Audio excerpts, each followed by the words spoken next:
Қазақстан тәуелсіздік алғалы осымен 12 премьер-министр ауыстырыпты. Олжас Бектенов 13-ші премьер. Алдыңғы 12 премьер-министрдің не істеп не қойғанын кім айтып бере алады? Елге қалай қызмет еткен айту бұлай тұрсын. Шын мәнінде олардың кейбіреуінің атын тіпті ұмытып та қалдық. Алайда жаңа үкімет басшысы Бектеновтың Тоқаевқа берген мынадай уәдесі бар. Құрметті президент мырза, сіз берген ауқымды тапсырмалардың барлығы мүлтіксіз орындалатын болады.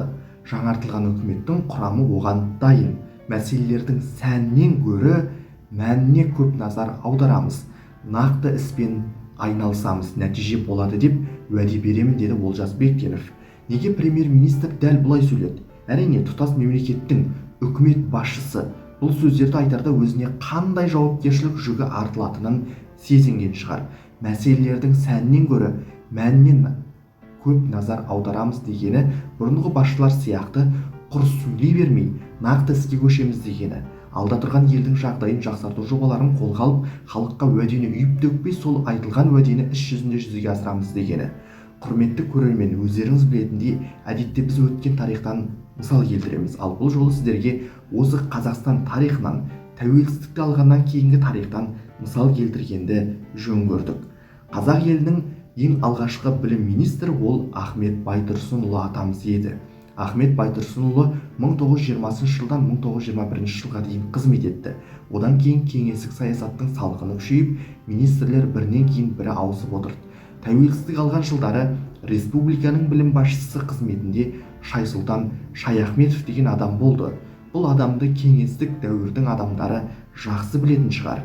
Енді тәуелсіздік алып, білім жүйесін ретке келтіруде осы адам еңбек етіп, елімізде әртүрлі тәжірибеде гимназия, колледж, лицейлер ашыла бастады. Алайда 90 жылдарда жаңа өзгерістерге толып буырқанған реформалар уақыт өте келе солғын тартып, қарапайым халық министрлердің қызметі түгіл атын ұмытып қалатын жағдайға жетті. Осы тәуелсіздік жылдарында 13 білім министрі тағайындалыпты. Ойлап қарасаңыз, соның тек 2 министрінің есімі ғана халықтың есінде қатты сақталып қалған сияқты. Әрине, ол менің жеке ойым. Мүмкін сіз басқа министрлерді де жақсы білуіңіз ғажап емес. Менің ойымша, халық 2 министрдің есімін жақсы біледі. Біріншісі Ерлан Сағадиев деген осы адам, екіншісі Асхат Аймағамбетов. Неге дейсіздер ғой? Бұл 2 министр білім саласының құлдырауы мен өрлеуінің символына айналғандай. Мына Ерлан Сағадиев деген адамның тұсында білім саласында ақылға қонбайтын, енді ғана өсіп келе жатқан жастарға зиянды реформалар басталды. Халқымыз әрі-бері үндемеді, бірақ қарапайым оқулықтағы 40 қатені есептемегеннің өзінде әліппенің орнына сауат ашу дегеннің шығуы, ана тілінің алынып тасталуы қазақ қоғамының өре түрегеліп қарсы шығуына алып келді. Қаншама халық әр аймақтан наразылық білдіріп, тіпті ұстаздардың өзі министрліктің өрескел қателіктерін бетіне басып айта бастады. Меніңше, мына білім министрлігін дәуірлерге бөліп қарайтын болсақ, оны 2 кезеңге бөліп қарау керек шығар. Ахмет Байтұрсынұлы атамыздан Ерлан Сағадиевке дейін, сосын Аймағамбетовтен былай қарайғы кезең. Ғасырлар бойы қалыптасқан оқу әдістемесі, әліппенің қазақ қоғамы үшін құндылығы бір министрдің түсініксіз реформасынан кейін қолданыстан алынып, оқу үрдісіне оқушыларға түрлі тәжірибелер жасалып кетті. Халықтың қаншама жыл наразылығына қарамастан, Назарбаевтың түкірігі жерге түспей тұрған жылдары, бұл Сағадиев 2016 жылдан 2019 жылға дейін министрлікті басқарды. Ақыры Тоқаевтың билікке келуімен білім министрлігіне Асхат Аймағамбетов келіп, сонау Ахмет Байтұрсынұлы атамыздың әліппесін басшылыққа ала отырып, ана тілмен әліппе қайтадан өз халқымызға оралды.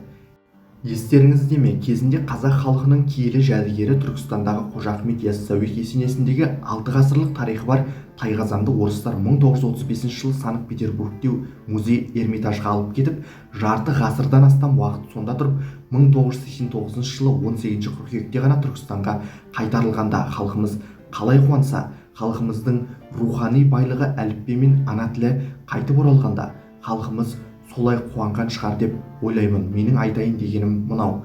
Жоғарыда сонау тәуелсіздіктен бері қарай білім саласында кім басшы болмады, кім министр болып кабинетте шалқайып отырмады. 13 министр ауысқан екен. Бірақ солардың қайсысын сіз танисыз? Айтыңызшы.